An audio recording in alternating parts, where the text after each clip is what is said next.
में भारत में डर का माहौल है, लोगों में खौफ बना हुआ है। गुजरात के लोग भी डरे हुए हैं, बंगाल के लोग भी डरे हुए हैं, केरल के लोग भी डरे हुए हैं, तमिलनाडु के लोग भी डरे हुए हैं, यूपी, बिहार, झारखंड, अरुणाचल के लोग भी डरे हुए हैं। सब में खौफ है। अगड़े भी डरे हुए हैं, पिछड़े भी डरे हुए हैं, दलित भी डरे हुए हैं और ब्राह्मण भी डरे हुए हैं, हिंदू भी डरे हुए हैं, जैन भी डरे हुए हैं, बौद्ध भी डरे हुए हैं, सिख भी डरे हुए हैं। गरीब इस बात से डरा हुआ है कि उसका बच्चा मिड डे मील खाता है, कहीं मिड डे मील में किसी ने जहर मिला दिया तो क्या होगा। अमीर इस बात से डरे हुए हैं कि वो फ्लाइट से चलते हैं, अगर पायलट रेडिकलाइज हो गया तो क्या होगा। मिडिल क्लास इस बात से डरा हुआ है कि वो ट्रेन में सफर करता है, मेट्रो ट्रेन में सफर करता है, लोकल ट्रेन में सफर करता है, एक्सप्रेस ट्रेन में सफर करता है, राजधानी में सफर करता है। अगर उसका ड्राइवर रेडिकलाइज हो गया तो क्या होगा। अगर रेलवे स्टेशन का जो स्टेशन मास्टर है, जो पूरा ये डिसाइड करता है कि कौन सी ट्रेन किस लाइन पे आएगी, अगर वो रेडिकलाइज हो गया और उसने दो ट्रेनों को एक ही लाइन पे ले आके खड़ा कर दिया, आपस में टक्कर हो जाएगी, तब क्या होगा। लोग इस बात से डरे हुए हैं कि जो ट्यूबवेल ऑपरेटर है, जो पानी की टंकी का ऑपरेटर है, जो टंकी में ऊपर पानी भरता है और एक टंकी से लगभग 10,000 लोग पानी पीते हैं, अगर वो ट्यूबवेल ऑपरेटर रेडिकलाइज हो गया और उसने पानी की टंकी में जहर मिला दिया, तब क्या होगा।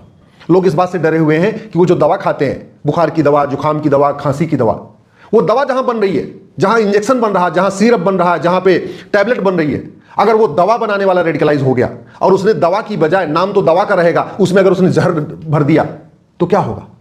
लोग इस बात से डरे हुए हैं कि मिठाई की दुकान पे अगर जो मिठाइयां बना रहा है वो रेडिकलाइज हो गया। अगर मिल्क डेयरी में, चाहे वो मदर डेयरी हो, चाहे पराग डेयरी हो, जो भी दूध की डेयरी है, वहां दूध डेयरी पे काम करने वाला रेडिकलाइज हो गया और दूध के पैकेट में, दही के पैकेट में, पनीर के पैकेट में अगर उसने जहर मिला दिया तो क्या होगा। ये कड़वी सच्चाई है। पूरे देश में खौफ है और ये खौफ इसलिए आया है क्योंकि डॉक्टर आतंकवादी बनने लग गए, प्रोफेसर आतंकवादी बनने लग गए हैं, लेक्चरर आतंकवादी बन रहे हैं, computer engineer, civil engineer, mechanical engineer आतंकवादी बन रहे हैं, gynaecologist, cardiologist, MBBS, MD, physician, surgeon आतंकवादी बन रहे हैं। तो फिर बचा क्या है।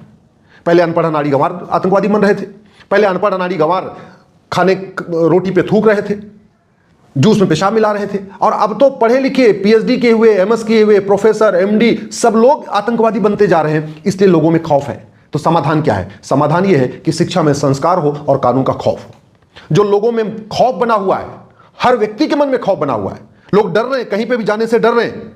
सुप्रीम कोर्ट के वकील डर रहे हैं कि सुप्रीम कोर्ट के कैंटीन में काम करने वाला अगर रेडिकलाइज हो गया तो पता चला वकील गए। हाई कोर्ट के वकील इस बात से डरे हुए हैं कि हाई कोर्ट में जो कैंटीन में काम करने वाला अगर रेडिकलाइज हो गया, उसने जहर मिला दिया तो क्या होगा। संसद में लोग इस बात से घबराए हुए हैं कि पार्लियामेंट की जो कैंटीन है, अगर वहां पे किसी ने जहर मिला दिया, या विधानसभा की कैंटीन में किसी ने जहर मिला दिया, जो खाना बना रहा है वो रेडिकलाइज हो गया तो क्या होगा।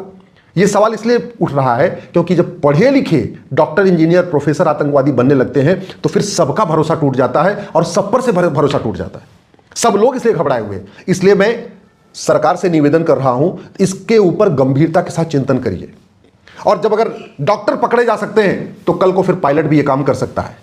अगर इंजीनियर रेडिकलाइज हो सकता है, कल को ट्रेन का ड्राइवर भी रेडिकलाइज हो सकता है, बस का ड्राइवर भी रेडिकलाइज हो सकता है, कैंटीन में खाना बनाने वाला रेडिकलाइज हो सकता है, दूध डेयरी पे काम करने वाला रेडिकलाइज हो सकता है, दवा बनाने वाला रेडिकलाइज हो सकता है। समाधान यही है कि जब देश का विभाजन मजहब के आधार पर हो गया तो फिर मजहब के आधार पर जो भी नियम कानून चल रहे हैं इनको खत्म कर दिया जाए। जब देश का विभाजन मजहब के आधार पर हो गया तो जो मजहब के आधार पर यहाँ पे वक्फ बोर्ड चल रहा है, वक्फ ट्रिब्यूनल चल रहा है, इसको खत्म कर दिया जाए। जो मजहब के आधार पे यहाँ लोन और वजीफा बांटा जा रहा है, इसको खत्म कर दिया जाए। जो मजहब के आधार पे यहाँ मदरसा चल रहा है, मिशनरी स्कूल चल रहा है, इसको खत्म कर दिया जाए। जो मजहब के आधार पे यहाँ पे दुनिया भर की योजनाएं चल रही हैं, इनको खत्म कर दिया जाए और एक देश एक विधान लागू किया जाए, सबको एक बराबर कंसीडर किया जाए और समान शिक्षा लागू किया जाए। पूरी दुनिया में अब तो सिद्ध हो चुका है कि मदरसों से अलगाववाद की भावना शुरू होती है। कोई भी बच्चा माँ के पेट में आतंकवादी, अलगाववादी, जिहादी नहीं होता। अल्टीमेटली वो कौन सी किताब पढ़ता है और कहाँ पढ़ता है, कौन पढ़ाता है, क्या सुनता है, इस पर उसका असर पड़ता है, उसका दिमाग उसी हिसाब से बन जाता है। जब ये पता चल चुका है कि जितने भी आतंकवादी, अलगाववादी पकड़े जा रहे हैं, सारे के सारे कहीं ना कहीं डायरेक्टली इनडायरेक्टली मदरसे से पढ़े हुए हैं, नहीं पढ़े हुए हैं तो किसी मौलवी की तालीम ले रहे हैं। जो 400 डॉक्टर भी रडार पे हैं, उनमें बहुत सारे डॉक्टरों को रेडिकलाइज कर दिया कश्मीर के एक तीसरी पास व्यक्ति ने। जब ऐसी स्थिति आ चुकी है तो भारत में मदरसा बंद कर दिया जाए। और वैसे भी जब मुगल चले गए फिर मदरसा नहीं चलना चाहिए, जब अंग्रेज चले गए तो मिशनरी स्कूल, मॉन्टेसरी स्कूल नहीं चलना चाहिए। देश आज़ाद हो चुका है। इसलिए सबसे पहले मजहब के आधार पर नियम कानून, बोर्ड, ट्रिब्यूनल, आयोग, मंत्रालय, स्कूल, कॉलेज, लोन, वजीफा बंद कर दिया जाए। दूसरा, राइट टू एजुकेशन एक्ट को बदल के राइट टू इक्वल एजुकेशन बना दिया जाए। ये कानून संसद में बना था, स्वाभाविक सी बात है इस कानून को संसद में बदला जा सकता है। अभी इसका नाम है राइट टू एजुकेशन, इसको इक्वल वर्ड जोड़ के राइट टू इक्वल एजुकेशन किया जा सकता है। जैसे पूरे देश में केंद्रीय विद्यालय की किताब एक होती है, वैसे देश के सभी विद्यालयों में एक कॉमन किताब हो सकती है। मैं तो कह रहा हूं केंद्रीय विद्यालय में जो किताब पढ़ाई जा रही है एनसीईआरटी, इसी को ही पूरे देश में लागू कर दीजिए। कश्मीर वाले अपनी भाषा में पढ़ेंगे, मतलब तमिलनाडु वाले अपनी भाषा में पढ़ेंगे, केरल वाले अपनी भाषा में पढ़ेंगे, आपके कर्नाटक वाले अपनी भाषा में पढ़ेंगे, पंजाब वाले अपनी भाषा में पढ़ेंगे, गुजरात वाले अपनी भाषा में पढ़ेंगे। पढ़ने का अपना माध्यम अपना अपना होगा, लेकिन सिलेबस करिकुलम तो कॉमन किया जा सकता है ना। और पूरे देश में भगवत गीता रामायण को अनिवार्य कर दिया जाए। ये धार्मिक ग्रंथ है, भगवत गीता और रामायण कोई मजहबी किताब नहीं है, धार्मिक ग्रंथ है। ये शैतान को भी इंसान बना देते हैं, और कुछ किताबें ऐसी भी हैं जो इंसान को शैतान बना देती हैं। इसलिए अब समय आ गया है, भगवत गीता, रामायण, उपनिषद, वेद, जो हमारे प्राचीन ग्रंथ हैं, इनको भी प्राइमरी में, जूनियर में, सेकेंडरी में, हायर सेकेंडरी में थोड़ा थोड़ा पढ़ाया जाए। भारत की संस्कृति के बारे में पढ़ाया जाए, भारत के महापुरुषों के बारे में पढ़ाया जाए, जो हमारा धर्म और रिलीजन के बीच का अंतर, इसको स्पष्ट कर दिया जाए। देश को बचाना है तो समान शिक्षा लागू करना पड़ेगा, दूसरा कोई तरीका नहीं। और दूसरा जो सबसे बड़ा खतरा है वो जो डेमोग्राफिक इंबैलेंस हो रहा है, बहुत तेजी के साथ डेमोग्राफी बदल रही है। 9 राज्यों की डेमोग्राफी बदल चुकी है, 800 जिलों में से 200 जिलों की डेमोग्राफी बदल गई है, 6000 तहसीलों में से 1500 तहसीलों की डेमोग्राफी बदल गई है, बॉर्डर पे 300 तहसील है, 300 की 300 की डेमोग्राफी बदल रही है। उस डेमोग्राफी को बदलने के लिए जरूरी है भारत में एक यूनिफॉर्म सिविल कोड लागू किया जाए, समान नागरिक संहिता लागू किया जाए, समान जनसंख्या संहिता लागू किया जाए, हम दो हमारे दो अनिवार्य कर दिया जाए। आप सोच रहे होंगे अरे कुछ लोग मानेंगे कुछ लोग नहीं मानेंगे, मैं गारंटी के साथ कहता हूं सब मानेंगे। आप यूनिफॉर्म सिविल कोड बनाइए, यूनिफॉर्म सिविल कोड लागू करिए, समान जनसंख्या संहिता लागू करिए, और उसमें लिख दीजिए कि जो यूनिफॉर्म सिविल कोड नहीं मानेगा, जो 2 से ज्यादा बच्चा पैदा करेगा, या चलो दूसरी बार जुड़वा हो गया तो चलो 3 सही, 3 तक की छूट दे दिया, लेकिन उसके बाद अगर जो बच्चा पैदा करेगा उसकी नागरिकता खत्म हो जाएगी। भारत का संविधान आर्टिकल 11 ये सरकार को पूरा ताकत देता है, सरकार को ये डायरेक्शन भी देता है आर्टिकल 11 कि आप एक नागरिकता कानून बनाइए कि किस किस कंडीशन पर नागरिकता मिलेगी, किस किस कंडीशन पर नागरिकता जाएगी।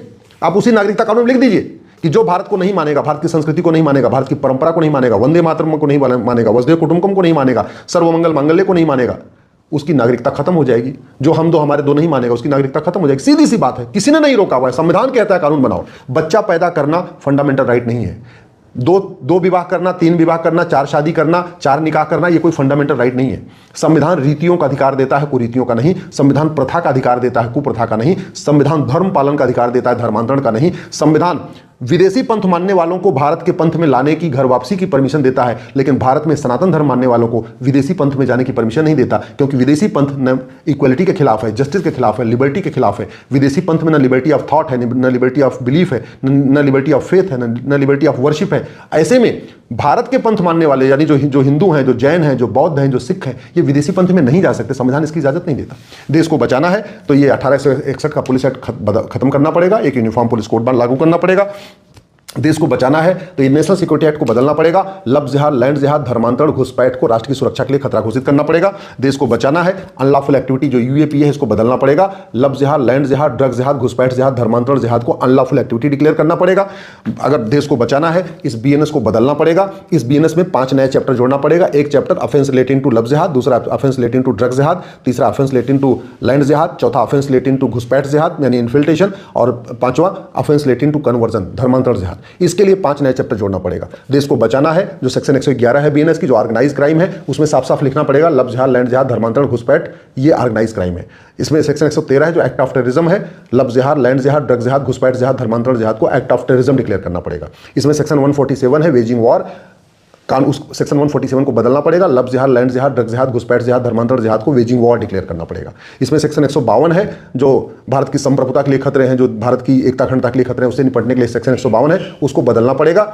लव जिहाद, लैंड जिहाद, धर्मांतरण जिहाद, घुसपैठ जिहाद को आपको राष्ट्र की संप्रभुता के लिए खतरा घोषित करना पड़ेगा, देश की एकता अखंडता के लिए खतरा घोषित करना पड़ेगा। और सबसे बड़ी बात, जस्टिस विद इन ईयर लागू करना पड़ेगा। 6 महीने साल भर के अंदर सजा देना पड़ेगा। 6 महीने के अंदर, साल भर के अंदर तभी सजा हो सकती है जब झूठ बोलना गंभीर अपराध हो, झूठी गवाही गंभीर अपराध हो, झूठ पकड़ने के लिए नार्को पॉलीग्राफ ब्रेन मैपिंग कानून हो, और फटाफट अलगाववादियों की, आतंकवादियों की, घुसपैठियों की, मिशनरियों की, धर्मांतरण कराने वाले जिहादियों की, नशा तस्करों की narco polygraph brain mapping test करिए और टेस्ट के आधार पर इनको सजा देना शुरू करिए, तब जाके भारत सुरक्षित बनेगा। नहीं तो हम प्रतिदिन लगातार बर्बादी की तरफ बढ़ रहे हैं, और बर्बादी शायद आज की डेट में आपको नहीं दिख रही है। मैं कह रहा हूं जो आज हो रहा है आपने 15 साल पहले नहीं सोचा होगा, जो आज हो रहा है ये आपने 20 साल पहले नहीं सोचा होगा। कभी आपने कल्पना नहीं किया होगा कि डॉक्टर इंजीनियर भी आतंकवादी बनेंगे, इसलिए आज आप ये कल्पना नहीं कर रहे हैं कि हाँ 20 साल के बाद क्या होगा। 1946 में भी लोगों ने नहीं सोचा था कि 1947 में क्या होगा। 1989 में किसी ने नहीं सोचा था कश्मीर में 1990 में क्या होगा। 1983 में सिखों ने नहीं सोचा था 1984 में क्या होगा। वैसे आज 2025 में, 2040 में क्या होने वाला शायद आप सोच नहीं रहेंगे। अगर ये कानून नहीं बने, अगर समान शिक्षा लागू नहीं हुई, समान पुलिस संहिता लागू नहीं हुई, धर्मांतरण नियंत्रण कानून नहीं बना, घुसपैठ नियंत्रण कानून नहीं बना, जनसंख्या नियंत्रण कानून नहीं बना, जस्टिस विद इन ईयर लागू नहीं हुआ, फटाफट इनको सजा देना नहीं शुरू किए, तो भारत में बर्बादी आएगी और वो 15 साल के अंदर आएगी।